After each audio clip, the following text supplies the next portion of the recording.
हर साल मुझसे कह दिया जाता है मैं बोलूं, मेरे पास जो भंडार था वो तो खाली, अब कुछ रहा ही नहीं, क्या बोला जाए।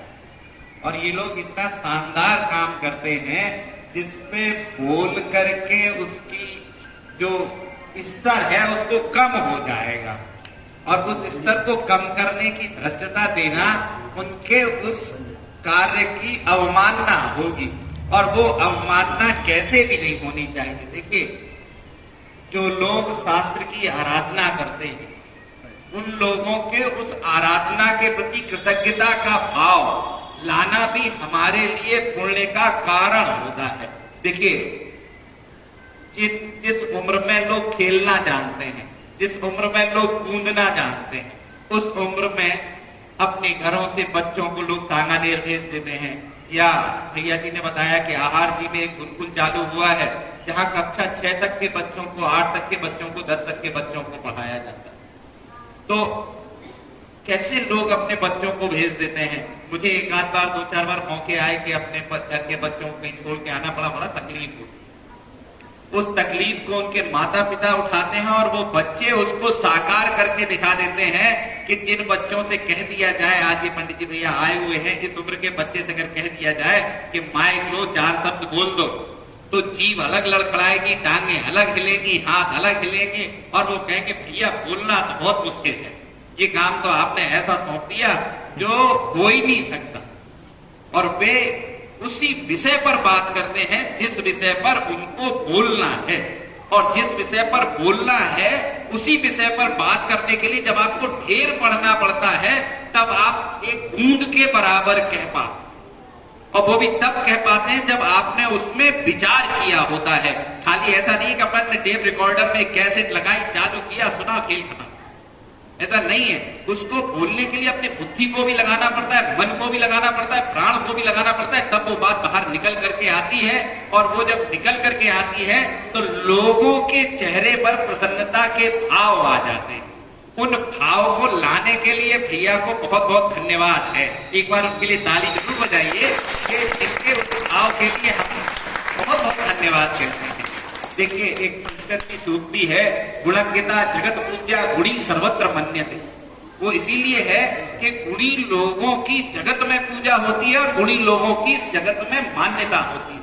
वो इसलिए कि उन्होंने अपने अंदर वो गुण लाए कि गुण ग्राहकता है, और हम वो गुण भी ग्रहण कर लें तो हमारे अंदर भी वो गुण आ जाएगा कि हम भी वैसे ही हो जाएंगे। तो अपन देखिए, भैया से भी मैं कहता हूँ और लोगों से भी कहता हूँ कि बोलिए, तो वो सबको बोले हम नहीं बोलेंगे भैया।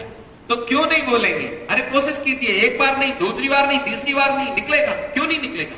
हम अपना जो है वो बेस्ट करें, सामने वाले के लिए नहीं। हम कोशिश करेंगे तो धीरे धीरे धीरे धीरे धीरे धीरे वो गुण आ जाएगा और हम अपनी बात कह लेंगे। इसमें क्या है, अपन घर में बात करते कि नहीं करते, सब जगह बात करते। तो यही कौन सा, यहाँ जो लोग बैठे हैं सब अपने जिन्हें सुबह से शाम तक कई बार मिलते हैं, कई बार जय जिन्हें धोती, कई बार धन्यवाद कहते हैं, तो इसमें क्या है। तो सिर्फ इसलिए कि हम वैसा करें। और देखिए, आज भैया ने एक वीडियो चलाया, तो अगर उस वीडियो को देखा जाए और उस वीडियो को समझें तो उस वीडियो के किसी ना किसी हिस्से में हम सब जुड़े हुए हैं। ऐसा शायद ही कोई व्यक्ति होगा जो आज उस वीडियो के किसी हिस्से में न जुड़ा, और खाली ये कह दिया जाए कि आने वाली पीढ़ी इस योग्य नहीं है कि वो ये कर ही नहीं पा रही काम, या वो नहीं कर रही है। उस पीढ़ी का दोष इतना है कि उसको हमने सिखाया नहीं और उसने सीखा नहीं। क्या कोई बच्चा ऐसा है जन्म लेने के बाद अगर कपड़े की दुकान बैठे तो कपड़ा नापना जानता है, या साबुन की दुकान बैठे तो साबुन बेचना जानता है, या स्कूल जाए तो छोटा बड़ा लिखना जानता है क्या? हम उसे व्यवस्थाएं देते हैं कि वो सीखे और उन सीख करके अपने जीवन में स्थापित हो। तो जीवन में स्थापित हो ये ठीक है, पर धर्म के जीवन में भी स्थापित हो, इसके प्रति भी हमें सचेत रहना पड़ेगा और हमें कर्म करने पड़ेंगे। और वो कर्म करेंगे तो निश्चय से ऐसा नहीं है, अगर हम बच्चे को पढ़ाते हैं तो आईआईटी से बीटेक कर लेता है, एम्स से एमबीबीएस कर लेता है और आईआईएम से एमबीए कर लेता है, तो क्यों नहीं कर लेगा धर्म का एमबीए? निश्चित कर लेगा, पर वो कोशिश कीजिए। एक बार मैंने बहुत पहले कहा था यहाँ पे एक बार शिविर लगवाएंगे, पर वहां से सांगानेर जी से बात भी हो गई, उन्होंने कहा भेज देंगे, पर मेरे को अंदर से भय लगा कि कितने बच्चे इकट्ठे होंगे, क्या होगा क्या नहीं होगा। इस बार की जो सबसे बड़ी उपलब्धि है वो उपलब्धि है दोपहर की कक्षाओं में बच्चे आए, और एक बच्चा तो ऐसा है कि इसको एक बार सुनाइए दूसरी बार वो सुना देता है आपको। इसका गजब का पसंद है। ऐसा मतलब बिरले बच्चे होते हैं जो स्थिर मस्तिष्क हों, मतलब आपकी बात सुने और आपको प्रत्युत्तर। सितंबरों में एक परंपरा है, शायद आप लोग जानते हो नहीं, या तो मुझे नहीं पता, एक शताब्धानी होते हैं उनके। उन शताब्धानियों के 2 गुण गजब के हैं जो दुनिया के लोग जो लोग जानते हैं वो ताज्जुब मानते हैं। 100 शब्द संसार की किसी भी भाषा के उन्होंने सुनी हो या ना सुनी हो, वो आप जिस क्रम में बोलेंगे 100 शब्द, वो आपको तुरंत उसी क्रम में 100 शब्द वैसे के वैसे ही सुना देंगे।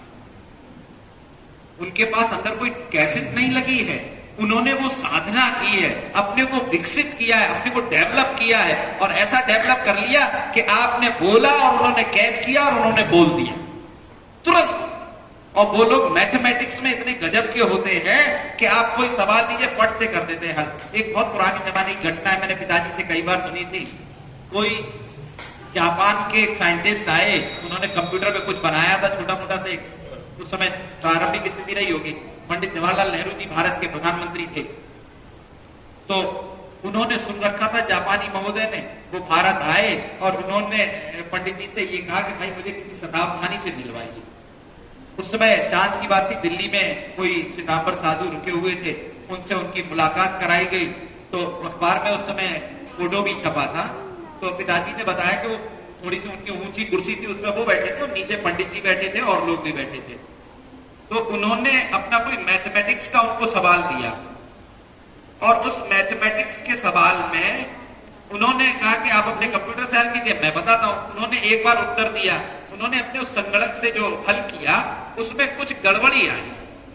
शताब्दी महोदय ने दोबारा अपना उसमें ज्ञान लगाया और फिर उन्होंने उसको देखा था, बोले आपका कंप्यूटर गड़बड़ है। क्या कहा उन्होंने? आपका कंप्यूटर गड़बड़ है।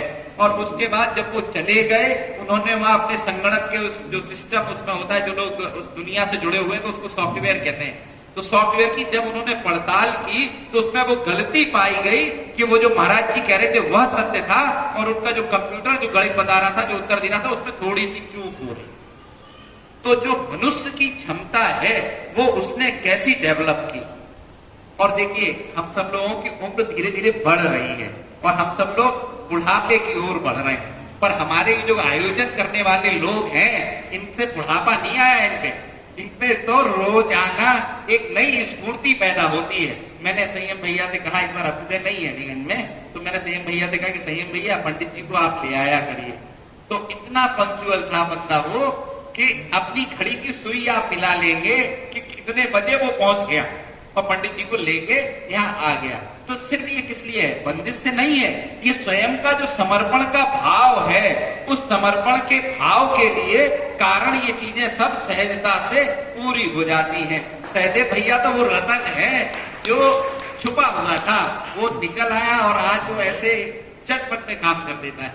और क्या समझते हैं, ये जो मकान अपने को दिख रहा है, मंदिर दिख रहा है, ये दिखने वाली चीजें तो दिख रही हैं, इसकी नींव में जो ईंट है, जो वो वजन खेल रही है, वो नहीं दिख रही। और जबकि उस नींव की ईंट के बिना ये भवन टिक नहीं सकता था इतने साल। और ये दोनों लोग एक दूसरे के पूरक होकर के कैसे पैसे इकट्ठा करना, बहुत मुश्किल काम है ये। आपको अपने स्वयं का काम करना हो तो इजी होता है। आपको 100 लोगों से पैसे लेकर के कोई काम संपन्न करना हो तो पैसे लेने के लिए जाना, अपना समय लगाना। ये जरूर है कि समाज के सभी लोग सौहार्द से जरूर देते होंगे, मैंने उनसे नहीं पूछा क्या होता है कैसे होता है, पर लोग निश्चय से जब अपना धन देते हैं तो अपने भाव भी देते हैं कि भैया भाव के साथ साथ ये कार्यक्रम कैसे सफल होगा, हमने इसलिए आपको अपना धन सुलभ करा दिया। हर किसी में गुण नहीं होता, वो गुण इन दोनों लोगों में है। और पुराने जमाने में जिन लोगों ने मंचीय कार्यक्रम देखे होंगे, उसमें एक और होता था, नेपथ्य से कोई बोलता था। तो इस कार्यक्रम में 3 लोग ऐसे भी रहे। उन 3 लोगों में हमारा संयम भैया रहा, ऋषभ भैया रहा, और आज पता नहीं यहाँ क्यों नहीं दिख रहा है, जो सब कामों में प्रथम रहता है। वो तीनों लोग, मतलब मैं कई बार आया, 1-2 बार तो मैं शुरू में ही आ गया, तो प्रथम भैया यहाँ बंतांबर जी पढ़ रहे हैं, सब भैया अपने किसी काम में लगे हैं और सही है भैया कोई और दूसरा काम कर रहे हैं, तो सिर्फ इसलिए कि वो जो काम है वो हमें करने हैं और श्रद्धा और विनय के साथ करने हैं। और जो श्रद्धा और विनय के साथ किया जाता है वह कार्य निश्चय से पूरा होता है और शानदार पूरा होता है। किसी उससे पूछिए जिसकी बिटिया की शादी हो और बारात आए, उस समय उस पिता से पूछिए उसके मन की स्पीड कैसी होती होगी और वो निर्विघ्न संपन्न हो जाए, और फिर जो उसकी खुशी होती है वो खुशी वो शब्दों से कह नहीं सकता, वो शब्दातीत है। तो ये दोनों लोगों ने और पांचों लोगों ने मिलकर के जो काम किया वो शब्दातीत है। उसे शब्द में बांध देना, उस काम की गुणवत्ता को कम कर देना है। हम सब लोग इनका अभिनंदन करते हैं और आशा करते हैं भविष्य में ये ऐसे ही अपने काम को उत्तरोत्तर पूर्णिमा की ओर ले जाए। जैसे चंद्रमा जिस दिन बड़े प्रतिपदा को निकलता है तो कितना छोटा सा होता है, और पूर्णिमा पर पूरे संसार को आनंद देता है, शीतलता देता है और सुख देता है। तो वो सुख सबको मिलता है, हम सबको मिले, हम सब लोग उससे आनंद विभोर हो, उल्लासित हो, आनंद ही आनंद हो।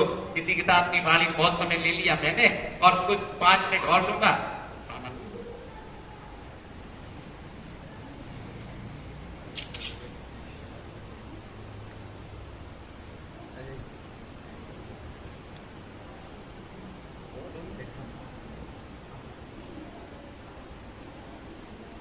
सहदेव भैया इधर आइए, आप इधर आ जाए। अरे आप भी सब लोग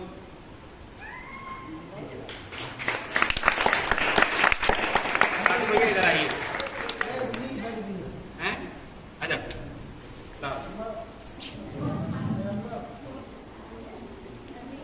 अरे ऐसी अच्छी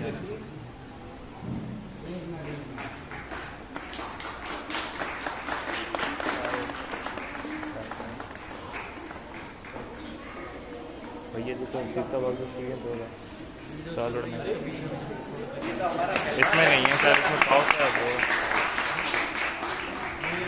हाँ आ गया आ गया। से भैया आइए, आपके संकोच की जरूरत नहीं है, संकोची भैया बहुत बुलाएंगे अभी। चलिए भैया आइए। बहुत मेहनत की सबने, बहुत मेहनत की।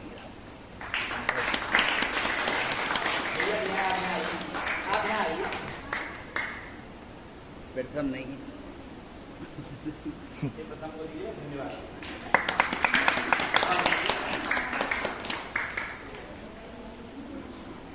एक मिनट और लूंगा। काकू भैया की जो मतलब लोगों को कैसे वो प्रसन्न करा देता है वो कल्पनातीत होती है, उसकी उस भाव की भी बहुत प्रशंसा।